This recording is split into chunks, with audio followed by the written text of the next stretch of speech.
14 episode 39। प्रतियोगिता के पहले चरण की समाप्ति।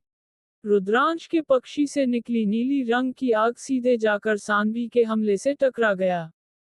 इसके बाद सानवी का हमला वहीं पर ही नष्ट हो गया।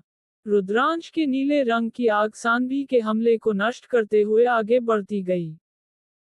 जब सानवी ने देखा कि रुद्रांश का हमला उसकी तरफ ही आ रहा है, तब उसने हड़बड़ाते हुए अपनी शक्तियों को इकट्ठा किया और फिर एक विकिरण शक्ति का गोला रुद्रांश की तरफ भेज दिया, जिसके बाद सानवी का हमला और रुद्रांश का हमला दोनों आपस में टकरा गए। इसके बाद वहां पर एक जोरदार आवाज सुनाई दिया, फिर दोनों ही हमले नष्ट हो गए। रुद्रांश की ऐसी खतरनाक ताकत देखकर सभी दर्शकों का मुंह खुला का खुला रह गया और सभी आपस में बातें करने लगे। अरे यार, क्या मैं सपना देख रहा हूँ? क्या ये वही लड़का है जिसको हम युद्ध आत्मा ना होने की वजह से मजाक उड़ाया करते थे? इस पर एक और लड़का अविश्वास और हैरानी के साथ बोला।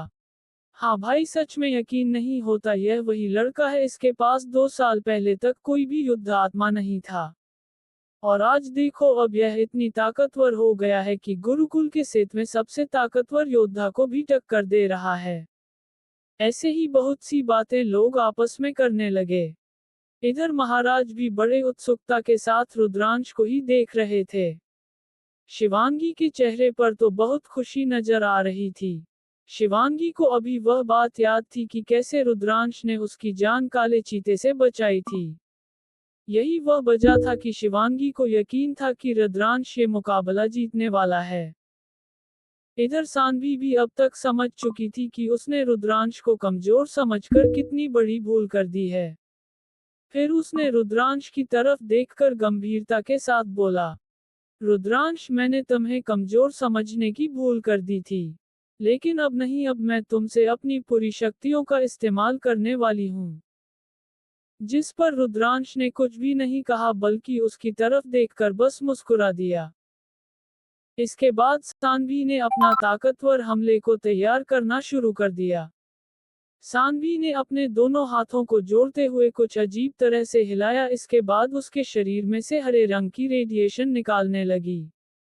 इसके बाद वह रेडिएशन धीरे धीरे उसके सिर के ऊपर उठने लगी। इस समय सानवी के सिर के पीछे एक बहुत बड़ा शक्ति चिन्ह देखने लगा।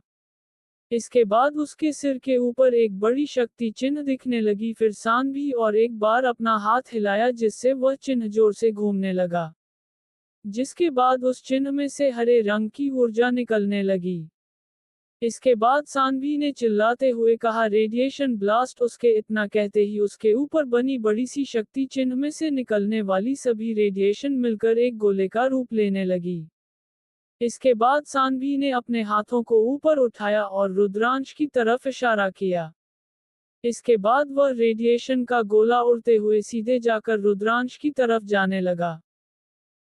जब रुद्रांश ने देखा कि सानवी का हमला उसकी तरफ आ रहा है, तब उसके चेहरे पर भी थोड़ी परेशानी दिखने लगी। पर फिर उसने अपने आप को संभाला और फिर अपनी माया पक्षी को उस गोले का सामना करने के लिए भेज दिया। इसके बाद माया पक्षी सीधे जाकर उस गोले से टकरा गया। माया पक्षी से टकराते ही वह गोला बिल्कुल किसी धुएं की तरह बिखर गया। पर फिर भी वह वहीं पर नहीं रुक, बल्कि फिर से इकट्ठा होकर रुद्रांश की तरफ जाने लगा। इधर रुद्रांश कुछ कर भी पता कि तभी वह गोला जाकर सीधे रुद्रांश के शरीर पर लगा। उस गोले के लगने की वजह से रुद्रांश का शरीर कांपने लगा। रेडिएशन की वजह से उसके शरीर में जलन महसूस होने लगी। रेडिएशन उसके शरीर में किसी जहर की तरह काम करने लगी। जब रुद्रांश ने ये देखा, तब वह चिंता में पड़ गया। उसे समझ में नहीं आ रहा था कि इस हमले से वह खुद से कैसे बचे। वह अपनी आग से तो इसको खत्म कर सकता था, पर अभी रेडिएशन उसके शरीर के अंदर पूरी तरह से फैल चुका था, इसलिए अब उसके आग से भी तुरंत राहत नहीं मिलने वाली थी। फिर वह सोचने लगा कि वह कैसे इस हमले को नाकाम करे कि तभी उसे कुछ याद आया। इसके बाद उसके चेहरे पर एक मुस्कान आ गई।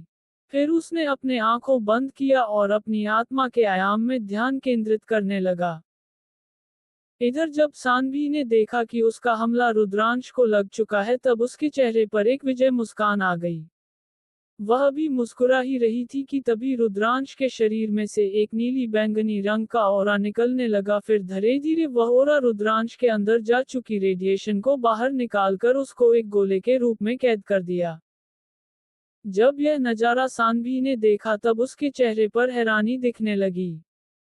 वह मन ही मन सोचने लगी, नहीं नहीं, ऐसा कैसे हो सकता है। आज तक मेरे इस हमले से कोई भी बच नहीं पाया है। यहाँ तक कि ध्रुव को भी इस हमले से डर लगता है। रुद्रांश की ऐसी हरकत को देखकर दर्शक दीर्घा में बैठे लोग और भी ज्यादा हैरान थे। उन्हें इस पर विश्वास नहीं हो रहा था कि रुद्रांश ने सान्वी का हमला असफल कर दिया है। इधर रुद्रांश अपने शरीर से रेडिएशन को बाहर निकाल कर देर ना करते हुए धीरे धीरे उसको एक ऊर्जा तलवार में बदलने लगा।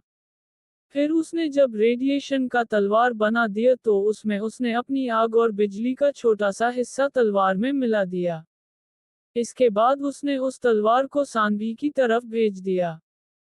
जब सान्वी ने देखा कि उसकी तरफ एक हमला आ रहा है तब होश में आए और फिर हड़बड़ाते हुए अपना सबसे ताकतवर हमले को तैयार करते हुए बोली, रेडिएशन का हमला। उसके इतना कहते ही आसमान में हरे रंग की ऊर्जा इकट्ठा होने लगी। फिर वह ऊर्जा एक ही जगह पर इकट्ठा होकर एक गोले में बदल गई। फिर सान्वी ने अपने हाथों को रुद्रांश की तरफ इशारा कर दिया।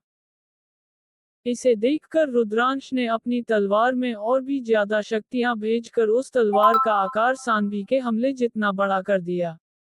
जिसके बाद वह तलवार और सान्वी हमला आपस में टकरा गए, जिसके बाद वहां पर एक जोरदार आवाज सुनाई दिया। फिर सभी ने देखा कि रुद्रांश का तलवार उस रेडिएशन को रोकते हुए पीछे धकेल रही थी। इधर सान्वी की हालत और भी ज्यादा खराब हो गई थी। उसे इस हमले में अपनी 90% शक्ति का इस्तेमाल करना पड़ा। और फिर भी रुद्रांश के हमले को वह रोक नहीं पाए। और तो और उस तलवार को अपने पास आने से रोकने के लिए उसको और भी ज्यादा शक्ति का इस्तेमाल करना पड़ रहा था। इस वजह से उसके चेहरे पर शक्ति की कमी की वजह से उसका चेहरे पर पीलापन दिखने लगी थी। फिर कुछ पलों में रुद्रांश का तलवार सीधे जाकर सान्वी के सीने पर जाकर लगा। इसके बाद सान्वी जहां पर खड़ी थी वहां पर धूल उड़ गया। जिस किसी को भी सान्वी नजर नहीं आ रही थी। फिर कुछ समय बाद सभी को दिखाई दिया कि सान्वी भी वहां पर खड़ी हुई थी, पर उसकी हालत बहुत ही ज्यादा खराब थी। उसके मुंह से खून निकल रहा था। उसके सीने पर एक कट लगा हुआ था, जिससे खून रिस रहा था। इधर रुद्रांश का भी हालत कुछ खास नहीं था। उसके शरीर पर भी कहीं जगह पर चोटें लगी हुई थी। और तो और रेडिएशन की वजह से उसके शरीर में बेइंतहा दर्द हो रहा था।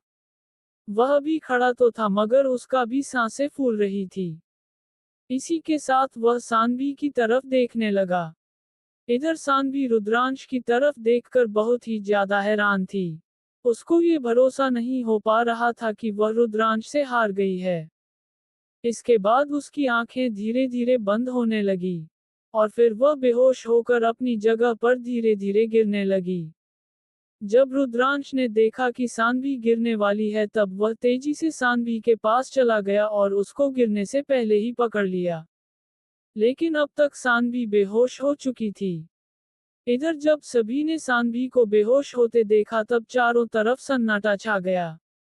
इधर जब आचार्य सुमंत ने देखा कि सान्वी बेहोश हो गई है, तब उन्होंने हड़बड़ाते हुए एक इशारा किया, जिसके बाद कुछ सेवकों ने सान्वी को रुद्रांश के पास से ले गए। उसके बाद आचार्य सुमंत अखाड़े पर आए और फिर सभी की तरफ देखकर बोले, इस मुकाबले का विजेता है रुद्रांश।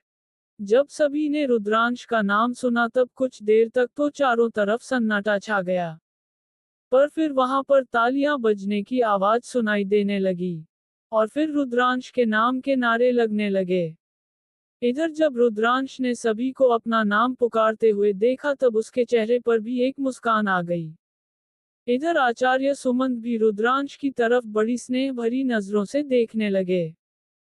इधर महाराज रुद्रांश के मुकाबले को देखकर बहुत ही ज्यादा उत्साहित महसूस कर रहे थे। फिर उन्होंने आचार्य भीष्म की तरफ देखकर बोला, आचार्य भीष्म, आपका ये योद्धा तो कमाल का है। मुझे लगता है ये योद्धा शीर्ष महान योद्धा प्रतियोगिता में शीर्ष 10 में अपना स्थान बना सकता है। जब आचार्य भीष्म ने महाराज की बात सुनी तब उनके चेहरे पर खुशी नजर आने लगी। फिर उन्होंने इसी मुस्कुराहट के साथ महाराज से बोले, महाराज, मुझे लगता है रुद्रांश ने अभी तक अपनी पूरी शक्ति से मुकाबला नहीं किया है। दरअसल आचार्य भीष्म ने पहले भी रुद्रांश का मुकाबला देखा था, इसलिए जब आज उन्होंने रुद्रांश का मुकाबला देखा तब उनको यह एहसास हुआ कि रुद्रांश अभी तक अपना सबसे ताकतवर हमला नहीं किया है, और उसने अभी तक कुछ ज्यादा तकनीक का भी इस्तेमाल नहीं किया है। इस वजह से उनको ऐसा लग रहा था कि रुद्रांश ने अभी तक अपनी पूरी शक्ति को नहीं दिखाया है। जब महाराज ने आचार्य भीष्म की बात सुनी तब वह चौंक गए। फिर उन्होंने हैरानी के साथ कहा, क्या क्या आप सच कह रहे हैं? आचार्य भीष्म ने कहा, जी महाराज, वैसे मैं ये यकीन के साथ तो नहीं कह सकता, मगर मुझे ऐसा लग रहा है कि रुद्रांश के पास अभी भी कई सारे हमले हैं जो कि उसने अभी तक इस्तेमाल ही नहीं किया है। आचार्य भीष्म की बात सुनकर महाराज का जिज्ञासा रुद्रांश की तरफ और भी ज्यादा बढ़ गई। मुकाबले बाद रुद्रांश अपनी जगह पर लौट गया। फिर आचार्य सुमंत ने कहा, रुद्रांश के जीतने के बाद आज का ये मुकाबला यहीं पर समाप्त होता है। पिछले सभी मुकाबले में जो भी शिष्य मुकाबला हार गए हैं, आगे के मुकाबले में भाग नहीं सकते। अब अगले मुकाबले में सिर्फ 20 योद्धाओं का ही मुकाबला होगा। जब सभी लोगों ने आचार्य सुमंत की बात सुनी तब कुछ शिष्य मायूस हो गए। ये वही शिष्य थे जो कि पिछले मुकाबले में हार गए थे, पर अब वह कर भी किया सकते थे। अपनी हार के लिए वह खुद को ही जिम्मेदार ठहरा सकते थे। इधर कुछ समय रुकने के बाद आचार्य सुमंत ने सभी को जाने का इशारा कर दिया, जिसके बाद सभी अपने अपने घर चले गए। इधर जब रुद्रांश ध्रुव के पास आया तब उसके चेहरे पर दर्द और थकावट का मिला जुला भाव दिख रहा था। उसका चेहरा कुछ हद तक पीला पड़ चुका था। जब ध्रुव ने रुद्रांश की हालत देखी तब उसके चेहरे पर चिंता का भाव दिखने लगा। चिंता के साथ वह रुद्रांश के पास चला गया और उसे संभालते हुए कुर्सी पर बैठा दिया। फिर उसने रुद्रांश से पूछा, रुद्रांश भाई, क्या आप ठीक हैं? इस पर रुद्रांश ने मुस्कुराते हुए कहा, ध्रुव, तुम चिंता मत करो, मुझे कुछ नहीं हुआ, सिर्फ मेरी शक्तियां कुछ हद तक काम हो गई है। इतना कहने के बाद वह एक उपचार की गोली निकालकर अपने मुंह में रख लिया। कुछ समय बाद रुद्रांश के बाहरी चोट धीरे धीरे भरने लग। जब ध्रुव ने देखा कि रुद्रांश का बाहरी घाव भर रहे हैं, तब उसने एक गहरी सांस ली। इसके बाद दोनों अपने घर की तरफ चल दिए। जब रुद्रांश अपने घर पर पहुंचा तब बस सीधे अपने कमरे में चला गया। फिर उसने अपनी साधना शुरू कर दिया। दरअसल रुद्रांश को इस बार रेडिएशन की वजह से बहुत ही ज्यादा नुकसान उठाना पड़ा था। अभी तक उसका शरीर पूरी तरह से रेडिएशन से मुक्त नहीं हुआ था, और उसका आत्मशक्ति भी बहुत ज्यादा खर्च हो गई थी। दरअसल रुद्रांश ने अपना जो आखिर हमला किया था वह वही आत्मशक्ति युद्ध तकनीक थी जो रुद्रांश ने नेत्र सम्राट की समाधि से प्राप्त किया था। उस हमले की खासियतों में से ये भी एक खासियत थी कि वह आत्मा ऊर्जा को किसी भी आकार में ढाल सकता था। इसका इस्तेमाल करते हुए रुद्रांश ने वह तलवार का हमला तैयार किया था, जिसकी वजह से रुद्रांश के शरीर में बहुत सारी आत्मा ऊर्जा खत्म हो गई थी। इसीलिए रुद्रांश ने सीधे अपने कमरे में जाकर कुछ शक्ति आपूर्ति गोली खाकर अपने अभ्यास में लग गया। कुछ घंटे साधना करने के बाद रुद्रांश ने अपनी आंखें खोली। कब तक रुद्रांश के शरीर में जितने भी रेडिएशन था उसने अपनी दिव्य नाग युद्ध आत्मा का प्रयोग करते हुए सभी रेडिएशन को अपने शरीर में परिष्कृत कर लिया। दर्शन दिव्य नाग युद्ध आत्मा किसी भी ऊर्जा या फिर आत्माओं को परिष्कृत करने में सक्षम था।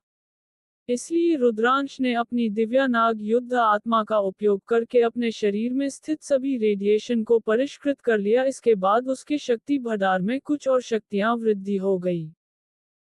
साधना से बाहर आने के बाद रुद्रांश ने एक गहरी राहत की सांसें ली। उसने मन ही मन कहा, चलो जान छुटी, यह रेडिएशन तो बहुत ही ज्यादा खतरनाक है। वह तो अच्छा हुआ कि मेरे पास दिव्य नाग युद्ध आत्मा है, नहीं तो अब तक मैं मर चुका होता। फिर उसने अंगड़ाई लिया और फिर अपने बिस्तर पर सो गया। अगला दिन आज मुकाबला का दूसरा चरण है। आज सभी विजेताओं का मुकाबला होने वाला है। इसलिए सभी प्रतियोगी गुरुकुल में उपस्थित हो गए। इसके बाद आचार्य सुमंत अखाड़े पर पहुंचे और फिर सभी की तरफ देखकर बोले, सभी प्रतियोगी, आज आपके लिए एक नई चुनौती है। फिर उन्होंने कुछ इशारा किया, जिसके बाद कुछ आचार्य ने मिलकर एक भ्रामक सीढ़ी का निर्माण किया, जिसमें 20 झंडे लगे हुए थे, एक सीढ़ी पर एक झंडा था। फिर आचार्य सुमंत ने सभी प्रतिभागी की तरफ देखकर आगे कहा, आप सभी जो सीढ़ी देख रहे हैं उनमें हर एक सीढ़ी के ऊपर एक झंडा है। आपको उन झंडे को प्राप्त करना है। जो भी सबसे ऊपर झंडे को प्राप्त करेगा उसको पहला स्थान दिया जाएगा। और यह उसके पास तब तक रहेगा जब तक उसको कोई मुकाबले में हार ना दे। क्या होगा आगे, कौन सा झंडा प्राप्त करेगा रुद्रांश? क्या मुकाबले के इस पड़ाव में भी जीत पाएगा रुद्रांश?